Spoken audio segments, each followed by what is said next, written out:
সারা জীবন ধরে উনি তো আমাদের শুধু ধোকাই দিয়েছেন। আপনি সমস্ত সুখ কেড়ে নিয়েছিল, আর এখন আমাদের সবকিছু উনি ওই মহিলা সুমাইয়াকে দিতে চাইছিলেন। আমি চিরকাল এরকমই ভেবে এসেছি যে আমার দুই ছেলে আমাকে প্রাণের থেকেও বেশি ভালোবাসে, কিন্তু আজ আমি বুঝতে পারলাম আমার ছেলে আমাকে নয়, শুধু আমার টাকা পয়সা কি বেশি ভালোবাসে।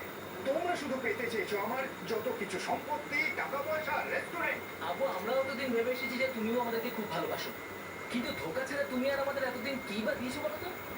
আমি এখনো বাড়ির সমস্ত কাজ নিজে একাই করি, আমরা এখনো তোমার টাকাতেই খাই, তোমার রেস্টুরেন্ট, তোমার ব্যবসা সমস্ত কিছু সামলাই, কিন্তু তুমি তুমি আমাদেরকে কি দিয়েছো? আচ্ছা ঠিক আছে, যদি তোমাদের এটাই মনে হয় যে আমি তোমাদের আজ পর্যন্ত কিচ্ছু দিইনি, তাহলে শোনো, আমি তোমাদেরকে আর কিচ্ছু দিতেও চাই না। একদিকে তোমরা দুজন, আর একজন সুমাইয়া, যে আজ পর্যন্ত আমার কাছে কিছু চাই।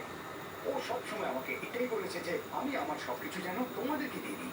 আমার মনে হতো যে তোমাদের কাছে আমার একটা সম্মান আছে, কিন্তু আজ তোমরা দুজন আমাকে বুঝিয়ে দিয়েছো যে তোমাদের কাছে আমার কোনো সম্মানই নেই। আপু, আমাদের কাছে তোমার যে সম্মানটা দিয়েছে তার জন্য তুমি নিজে দায়ী। আজ অব্দি তুমি আমার আম্মির সাথে ভুল করেছো, তারপর আমাদের সাথে ভুল করেছো,